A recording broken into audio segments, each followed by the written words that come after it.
2 frames. Or again, you can just click and just select the insert frame option. So this one is going to blink slightly slower. So if I do, here we go. See how one is slower than the other one? Excellent. Okay. Now, what I'm gonna do now, I'm actually gonna do 3, but this is good enough for now. What I'm gonna do is I'm gonna select eyeball 1 or I1. I'm gonna duplicate it again, but I'm gonna call it I1 underscore shadow, and I'm gonna do the same thing for movie clip 2, and it'll become obvious in a second. Hold on. If you be patient. Shadow. Okay. Here's why. I'm gonna go into I1 and I'm gonna create a layer, another layer. I'm gonna move it to the bottom, because what happened is the bottommost layer is the further back, the topmost layer is the further forward, and I'll show you what I mean in a second. Right now, this eyeball on the right looks behind the eyeball on the left, because this eyeball is in the layer 4, which I'm going to call shadow for now. Just, it's good to name them. If I were to move, click on it and drag it up, now the eyeball is further up. If I were to move it all the way up, now the eyeball on the right is looks like it's further up. So the order of the layers does matter. Okay, now the reason I moved it to the bottom and I call it shadow is because I want to use some of the properties to make it look like it has some type of shadow here. So if I remember correctly, it's color effects alpha, and I'm gonna make it somewhat transparent, and I think brightness, gonna make it darker there, and that's great. But I wanna use the free transform tool and make it slightly bigger. I think that's good. Yeah, well, that's better now. Make it. No, you know what? There we go. So now I have a shadow looking thing.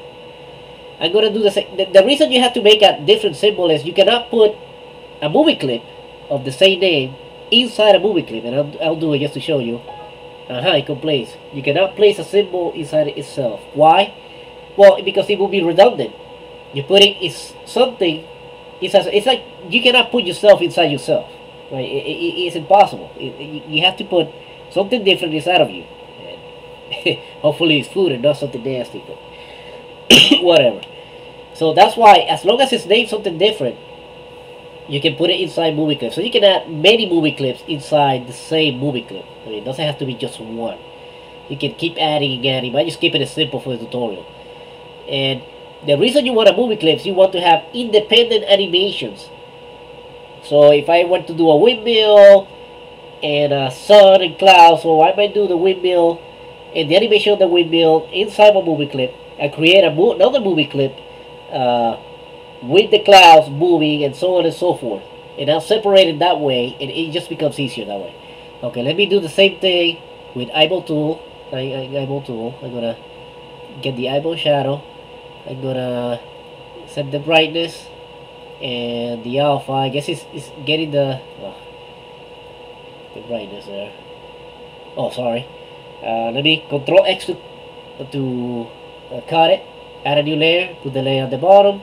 Go that layer, shadow. Click right here.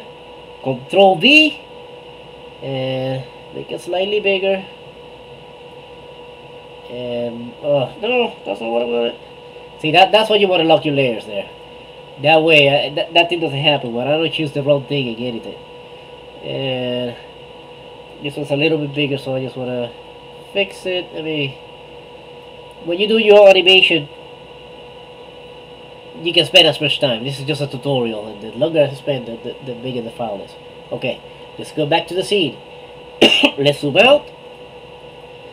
Now, what I can do is an eyeball there. There's an eyeball here. Use the transform tool to make it smaller. Another eyeball one. Come on, eyeball one there. Eyeball one there. Eyeball two there. Come on. An eyeball two there. And another eyeball one. Another eyeball one. There we go. And I can change size. Notice, I'm gonna use a selection tool, that this eyeball is always in front of the other ones because the order I chose them. If I were to put an eyeball 2, click, it's always on top. So what if I put an object there and then I drag another object from the library into here and I want it to be on the back? Easy. Right click on it. You see this arrange? Select that, and then you have an option to move to the front or back. Or this one is sent backwards, so I'm going to send it backwards. And there it is. Now it's behind. So let's see another one. This one is behind. It's in front of that one. Let's make this one, as an example, I'm going to bring it, this one, in front of this one. So I'm going to right click it. I'm going to arrange it. I'm going to bring forward. And there it is. So let's move it around. That's two of them are too many of them are the same size. So I'm gonna put them there. This one I'm gonna put oh, what's this? Right there. This one is gonna be like this. That's not what I wanted. Like that. Like that. There. Maybe this one is just smaller too. Yeah, maybe this one bigger. Just for kicks and giggles, like my wife says. Okay. Excellent. Gonna do Control Enter. Gonna test my movie. And then I have my eyeballs all blinking, looking at me. Interesting. I just happened to put all of them kind of in not the way I wanted it. You know, let's mix them up a little bit more, so they're not all in order. Okay. Let's see what happens now. There we go. So there you go. That's your first animation. Now, one more thing you can do is import a background. So notice here that, again, I'm not inside my movie clip. How do you know? Because you go to the scene and this says eyeball 1. If I click back to scene 1, I'm back in scene 1. I can also do animations here. You know, I can do another movie clip, another keyframe, and maybe put a circle there. Put a circle there, and then if I test it, you see that one's blinking all crazy. That's because on frame 1, it's not there. Frame 2 is there, so a flash is doing this, going back and forth. Frame 2, frame 1, frame 2, frame 1, frame 2, frame 1. So you know you can do movie clips inside movie clips inside movie clips, and that's how you do animation. Final tutorial. Let me see if I didn't think of creating a importing a picture here. Let me see if I can quickly find one flash. Actually, let's see this Klingon one. Let's see what's in here. Outer space. Excellent.